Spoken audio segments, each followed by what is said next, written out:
O público diz que não vai se pronunciar sobre as denúncias. A advogada que representa as vítimas diz que houve demora nas investigações. Foi a primeira vez que eu fui no Ministério Público, a pessoa que me atendeu, a recepcionista, falou: mais uma denúncia sobre o Dudu, então é uma coisa corriqueira. Este vídeo foi gravado com uma câmera escondida. Nele, o ex-deputado diz que sofre de um tipo de fraqueza, que admite que se envolveu com menores. Nós omitimos os nomes desses menores. Toda a vida eu estava em conta que de relacionamento que eu fui mais fraco, foi a minha fraqueza me envolveu. E aí, quando eu me separei para atravessar meu caminho, não era criança, não tinha velho, nem novo, nem novo, já tinha 16 anos. Na gravação, que tem 30 minutos, ele não esclarece exatamente que tipo de envolvimento tinha com os menores citados. As autoridades policiais do Estado já pediram a apreensão de mídias de computador, fotos, câmeras fotográficas, memórias e outros materiais que comprovem as denúncias. Ao falar com a nossa equipe, o ex-deputado afirmou que as acusações são inteiramente falsas e que foram feitas por pessoas com quem teve desentendimento. O que eu vejo é apenas uma briga de família. Alguns que do passado vieram por desentendimento comigo com as suas esposas, se revoltaram, as esposas por brigas familiares comigo, resolveram dizer besteira na justiça. Eu nunca tive relacionamento com internos do abrigo. Absolutamente, mesmo porque não é abrigo. Lá é uma casa onde uma pessoa como eu adota crianças. Lá não é abrigo. Lá é feito por muito de coração. E eu estou à disposição da justiça. Eu clamo pela justiça. Eu quero isso mesmo, que a justiça me chame o mais rápido possível. A polícia de Goiás está à procura do homem que atirou numa menina de 11 anos no fim de semana em Aparecida de Goiânia. Jorge Araújo de Souza, de 25 anos, teve a prisão decretada ontem. Hoje a equipe médica do hospital informou que a bala atravessou a cabeça da menina. Ela passou por uma cirurgia para retirar um coágulo do cérebro e desde então não apresentou melhora. Um rapaz foi morto a tiros em São Paulo durante um assalto. Segundo a família, ele já tinha sido vítima de uma ação semelhante meses atrás, mas não conseguiu registrar a ocorrência na polícia. O feriado de uma família da Zona Norte de São Paulo foi um velório. Ontem à noite, o dono dessa academia de ginástica foi morto quando ia para casa. Fernando Guerreiro Abdala, de 29 anos, ia pegar a moto quando foi cercado por 2 ladrões. Ele levantou os braços e um dos homens disparou. Os bandidos fugiram com a moto dele.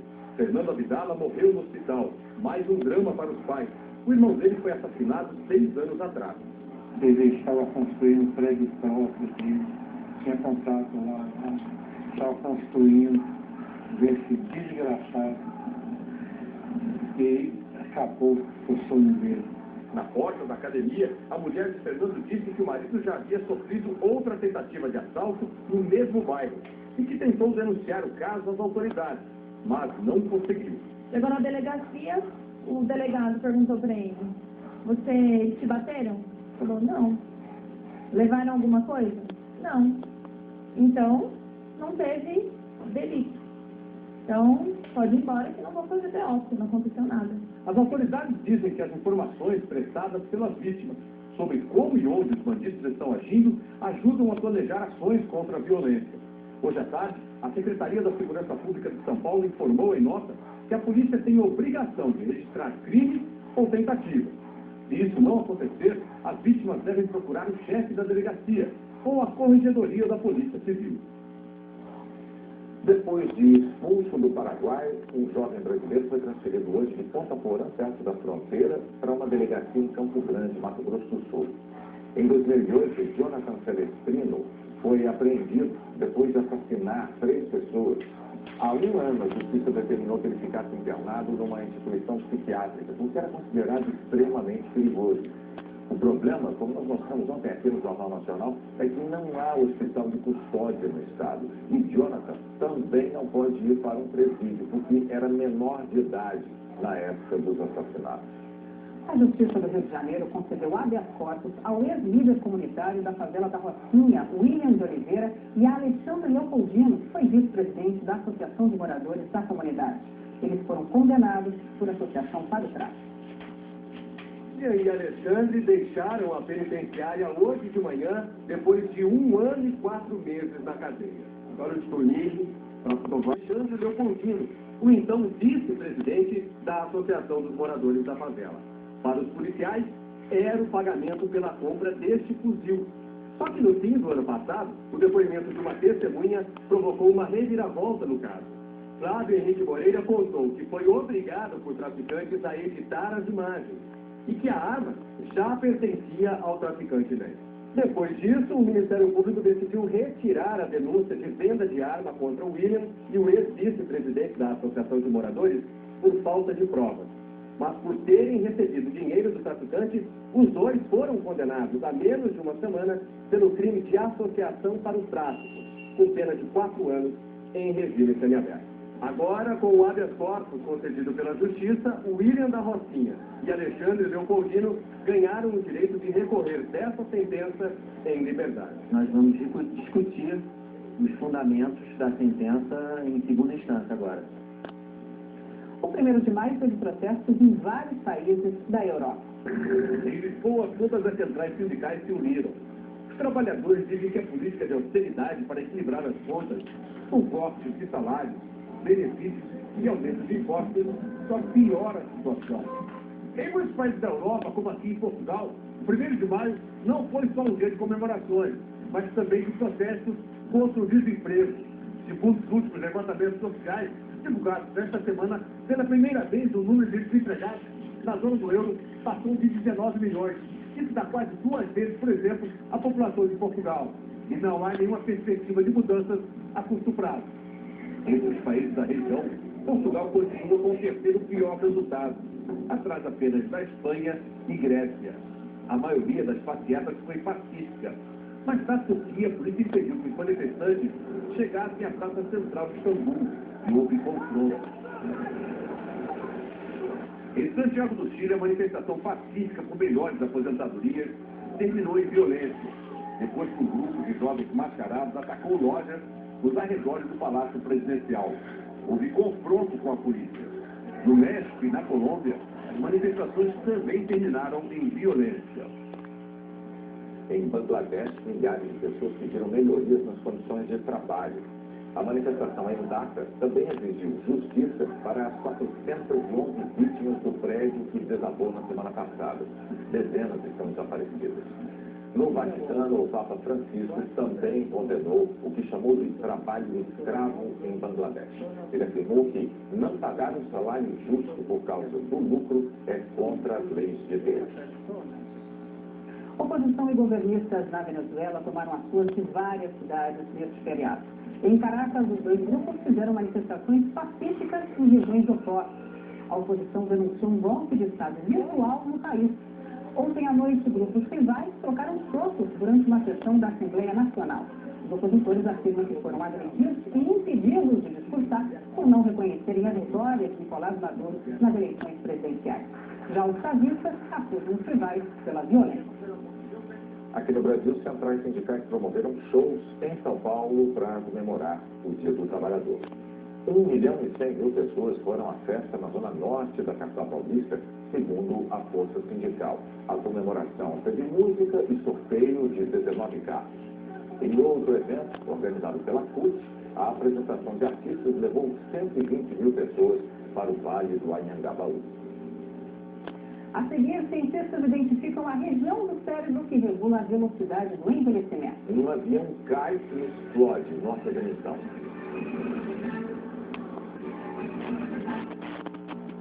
Uma pesquisa de cientistas americanos divulgada hoje na revista Nature mostra como o cérebro age para controlar a velocidade do processo de envelhecimento. Como envelhecer bem, sem sentir o peso da idade e sem problemas crônicos de saúde. A nova pesquisa aponta um caminho que parece ser promissor. Os cientistas estudaram o hipotálamo de rato. Essa região do cérebro regula o crescimento, a reprodução e o metabolismo. Os pesquisadores se concentraram em algumas moléculas fundamentais para as defesas do organismo no combate a infecções. E descobriram que, com o avanço da idade, a quantidade dessas moléculas no hipotálamo sofre muitas alterações. E essa mudança faz aumentar a incidência de inflamações e de várias doenças. Diabetes, reumatismo, Alzheimer, problemas no coração, doenças comuns entre os idosos. E se os cientistas conseguissem criar aqui no laboratório uma substância para controlar a quantidade de moléculas perigosas no cérebro? Poderíamos frear o avanço dessas doenças e viver mais? Na Universidade de Medicina Albert Einstein, o Dr. Dong Shen Kai, um dos responsáveis pela pesquisa, explica que manipulando o hipotálamo conseguiu aumentar a longevidade dos ratos em 20%. Ele afirma que o objetivo do estudo é conseguir o mesmo resultado em humanos, tornando a nossa vida mais longa e com menos sofrimento provocado pelas doenças da velhice. 2 jovens nascidos no Cazaquistão foram apresentados hoje à Justiça dos Estados Unidos. Eram colegas de faculdade de Zohar Zarnaev, um dos responsáveis pelos atentados de bomba. Eles aparecem juntos na foto tirada em Nova York no ano passado. Foram indiciados por obstrução da justiça e destruição de provas. Após as explosões, os dois teriam retirado do quarto de Zohar um laptop e uma mochila com fogos de artifício. Mas ainda não está claro se eles sabiam que o amigo estava envolvido nos atentados. Um terceiro suspeito também detido é um cidadão americano que foi indiciado por mentir para as autoridades. A polícia afirmou que os 3 jovens têm 19 anos e que não representam uma ameaça à população. Um cinegrafista amador registrou a queda de um avião de carga no Afeganistão. O Boeing 747 decolou da base aérea de Bagram, ao norte de Cabul, mas segundos depois, despegou e explodiu. Os 7 americanos que estavam a bordo morreram. O grupo talibã chegou a assumir responsabilidade pelo desastre, mas a Aliança Militar do Ocidente, a OTAN, descarta a hipótese de terrorismo. Aqui no Brasil, o Ministério do Trabalho interditou uma área das obras do aeroporto de Viracopos, em Campinas.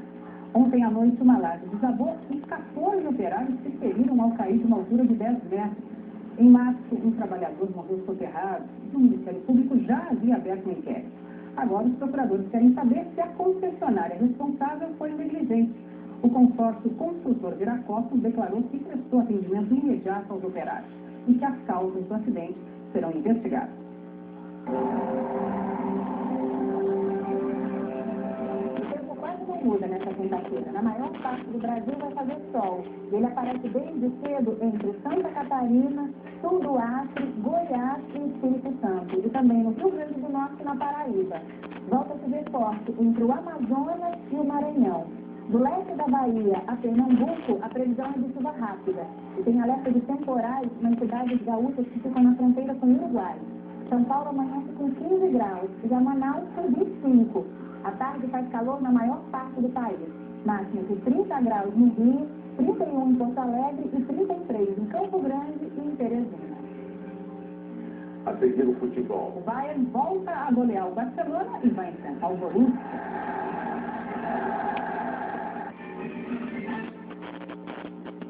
Pela primeira vez, 2 times alemães vão decidir a Liga dos Campeões da Europa. O Bayern goleou de novo o Barcelona e vai enfrentar o Borussia. Quando o Barcelona entrou em campo sem Messi, qualquer esperança da torcida local desapareceu. Depois de perder por 4-0 em Munique, derrotar o Bayern já seria difícil. Por goleada, então, no primeiro tempo, as poucas boas chances de gol foram dos alemães, que cozinharam um 0-0 em fogo lento. Mas no segundo tempo bastou acelerar e os gols saíram. Robin fez o despeje para o canhoto da direita, ligou o pavê e chutou 1-0. O passe perfeito deixou o Ribéry em ótima posição para cruzar e que tentou salvar e fez contra 2-0. O Barcelona não jogava nada, ele é inofensivo e a diferença de velocidade e força se viu nas jogadas do terceiro gol. Ribéry correu mais rápido, Thomas Müller pulou mais alto. 3-0. Depois de mais uma exibição, o Bayern de Munique se classificou para disputar sua terceira final de Liga dos Campeões nos últimos 4 anos. As últimas 2, eles perderam, mas jogando assim, são favoritos contra o Borussia Dortmund no dia 25 de maio, em Londres. Aqui no Brasil, Bahia e Juazeiro abriram a fase semifinal do Campeonato Baiano. Na Arena Fonte Nova, o tricolor baiano venceu por 2-0. Gols de Zé Roberto e de Pablo. Os 2 times voltam a se enfrentar no sábado e o Bahia pode perder por 1 gol de diferença que estará na final. E ontem à noite, pelas oitavas de final da Libertadores, o Palmeiras empatou em 0-0 com o Tijuana no México. O jogo de volta no Pacaembu será no dia 14. O Corinthians enfrenta Boca Juniors esta noite em Buenos Aires e Mauro Naves já está na Bombonera. Boa noite, Mauro. Boa noite. Boa noite a todos. O Boca não vive um bom momento, há 10 jogos não vence no Campeonato Argentino, por isso aposta todas as fichas dessa Libertadores para salvar o ano.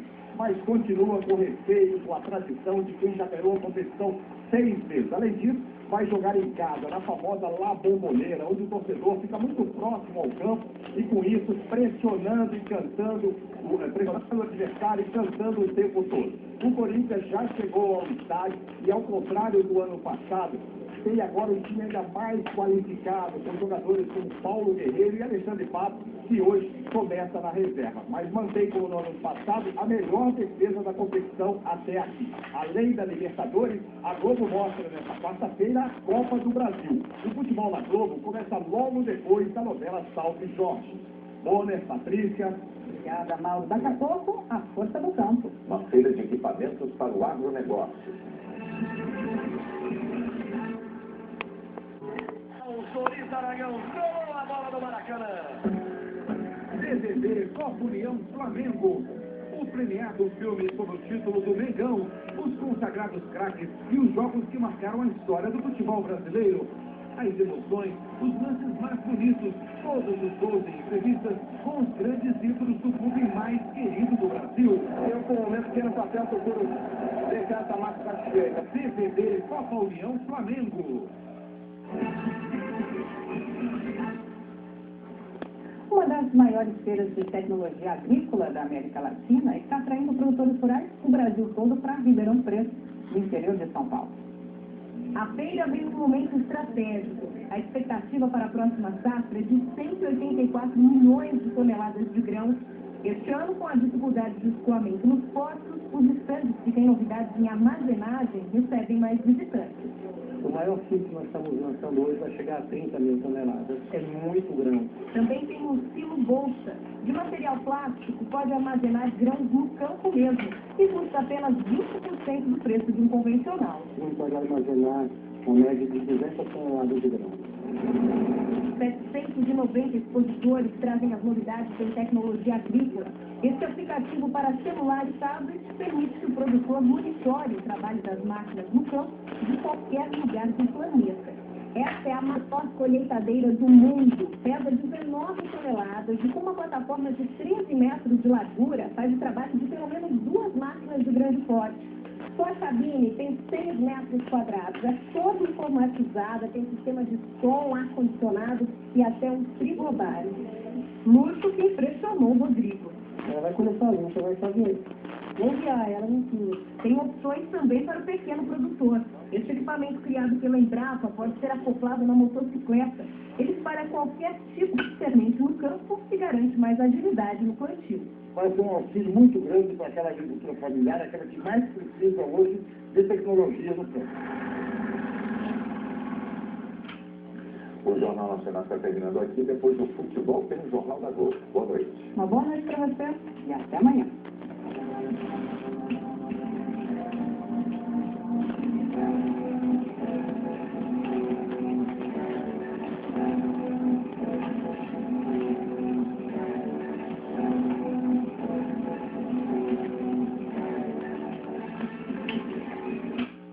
Interrompemos nossa programação para transmitir um pronunciamento da excelentíssima senhora Presidente da República, Dilma Rousseff. E dentro de instantes, assista capítulo inédito de Salve Jorge.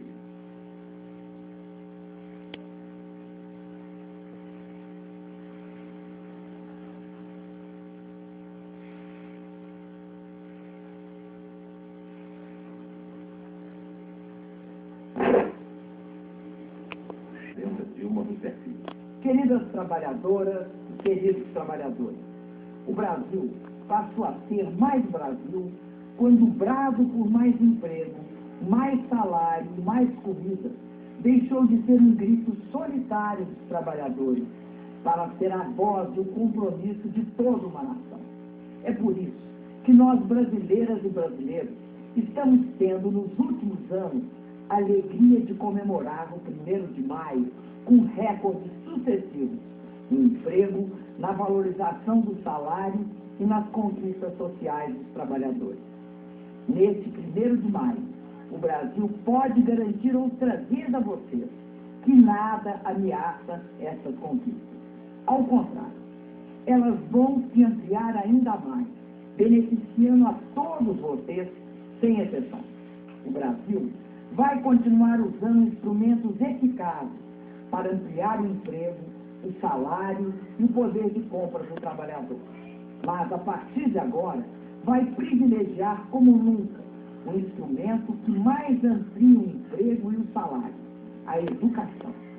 Para isso, várias medidas estão sendo executadas e outras estão em discussão. A mais decisiva delas é a que determina que todos os royalties, participações especiais do petróleo e recursos do pré-sal sejam usados exclusivamente na educação. Anuncio hoje a vocês que enviei ao Congresso Nacional uma nova proposta para que isso possa virar realidade. Minhas amigas e meus amigos, o Brasil avançou muito nos últimos anos por causa de políticas econômicas corretas e de políticas sociais profundas. Hoje, há um reconhecimento internacional de que temos as políticas sociais mais amplas e modernas do mundo. Isso nos orgulha e nos estimula. Mas há um ponto que tem passado desapercebido: o fato do emprego e do salário terem se tornado os 2 maiores fatores de diminuição da desigualdade. Mesmo com a importância dos programas sociais, foi a renda do trabalho que mais contribuiu na diminuição da desigualdade. Com os programas de transferência de renda, já tiramos 36 milhões de brasileiros da miséria. Mas são o emprego e o salário que estão impedindo que essas pessoas voltem para a pobreza. E também aceleram a ascensão social de milhões de outros brasileiros. Foi assim que 40 milhões de brasileiros foram para a classe média. Isso se deu por causa da valorização do salário mínimo, do recorde na geração de emprego com carteira assinada e do ganho real em todas as faixas salariais. O Brasil gerou, nos últimos 10 anos, 19 milhões e 300 mil empregos com carteira assinada.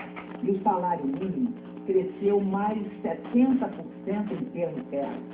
Somente nos 2 anos do meu governo foram criados 3 milhões e 900 mil novos empregos. Segundo o Fundo Monetário Internacional, o FMI, isso nos colocou numa situação privilegiada no mundo. Fomos o país que mais reduziu o desemprego entre 2008 e 2012, ou seja, reduzimos em 30% a taxa de desemprego. Por sinal, em 2012, enquanto lá fora cresciam o desemprego e as perdas salariais, aqui ocorria exatamente o contrário.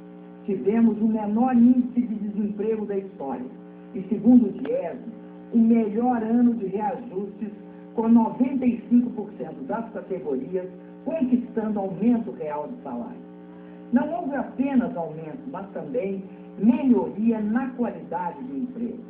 Cresceram os níveis de escolaridade dos empregados e ampliou-se a formalização do emprego. Ao mesmo tempo, diminuiu a taxa de desemprego entre os jovens e aumentou o emprego entre os mais maduros. E, em termos gerais, ocorreu uma queda acentuada no tempo de procura por trabalho. Levando-se em conta a renda das pessoas, tem ocorrido também uma redução da desigualdade entre homens e mulheres, entre brancos e negros e entre as áreas urbanas e rurais. Os brasileiros estão se tornando mais iguais. Os direitos trabalhistas avançam e as vidas sociais históricas estão sendo resgatadas, como ocorreu recentemente com a aprovação da PEC, que tira os direitos previstos na CLT aos trabalhadores domésticos. Tudo isso ocorre porque o Brasil tem uma política eficiente de emprego e salário, porque o país dialoga com os trabalhadores, os sindicatos e respeita os direitos trabalhistas. Inclusive, devido a esse diálogo, os trabalhadores, entre outras vantagens, obtiveram isenção de imposto de renda na participação dos lucros de resultados. O mais importante é que os efeitos da renda do trabalho e das políticas sociais reduziram pela metade o risco das pessoas ficarem mais pobres e praticamente dobraram a possibilidade das pessoas melhorarem de vida. Esses fatores têm garantido a diminuição das desigualdades e inibido entre nós os efeitos da prolongada crise financeira que ainda atinge o mundo. Trabalhadoras e trabalhadores, acreditem apaixonadamente no Brasil e na força do trabalho de cada um de vocês. Não tenham dúvida que o Brasil, com a força de vocês, pode e vai crescer mais, garantindo o emprego de hoje e o de amanhã. Vamos seguir na rota de crescimento com estabilidade, distribuição de renda e diminuição das desigualdades. Esse governo vai continuar sua luta firme pela redução de impostos e pela diminuição dos custos para o produtor e o consumidor, mesmo que tenha que enfrentar interesses poderosos. É mais do que óbvio que um governo que age assim e uma presidenta que pensa desta maneira não vão descuidar nunca do controle da inflação. Essa é uma luta constante, imutável, permanente. Não abandonaremos jamais os pilares da nossa política econômica, que tem por base o crescimento sustentado e a estabilidade. E não abriremos mão, jamais, dos pilares fundamentais do nosso modelo: a distribuição de renda e a diminuição da desigualdade no Brasil. Minhas amigas e meus amigos, só uma educação de qualidade pode garantir mais avanço para o emprego e para o salário. Nos últimos anos, ampliamos o acesso e melhoramos a qualidade do ensino. Já estamos com 32 mil escolas funcionando em tempo integral, ou seja, em 2 turnos. Tivemos o maior avanço da história do Brasil nos cursos técnicos e de qualificação profissional. Geramos com o Pronatec mais de 3 milhões de novas vagas. E vamos chegar, até o final de 2013, a quase 5 milhões de matrículas. Mais de 1.200.000 jovens já receberam bolsas do ProUni. 870.000 estudantes estão sendo beneficiados pelo financiamento do FIES. E 41.000 estudantes brasileiros já tiveram bolsas aprovadas para estudar nas melhores universidades do mundo no programa Ciência Sem Fronteiras. E tudo isso está sendo acompanhado pela expansão das universidades federais, que já oferecem mais de 1 milhão de matrículas. A partir deste ano, de forma crescente, vamos garantir, através da nossa política de cotas, que metade das vagas de todos os cursos das nossas universidades federais seja ocupada por alunos das escolas públicas. Tudo isso é muito bom, mas ainda é pouco. O Brasil precisa de uma grande revolução no ensino, capaz de futuro como nação líder e soberana no mundo. Vamos, principalmente, formar os jovens, as trabalhadoras e os trabalhadores brasileiros, para que possamos triunfar no mundo cada vez mais desenvolvido e altamente competitivo. A educação deve ser uma ação permanente em todos os instantes da vida de uma pessoa. Ela começa na creche, passa pela escola de tempo integral, pelo ensino médio, pela qualificação profissional, pela universidade, o mestrado, o doutorado. E tem que prosseguir de forma ininterrupta até o fim da vida. O papel do Estado é criar condições para isso, em especial, abrindo portas para os que mais precisam. Mas um governo só pode cumprir bem seu papel se tiver vontade política e se contar com verba suficiente. Por isso, é importante que o Congresso Nacional aprove nossa proposta de destinar os recursos do petróleo para a educação.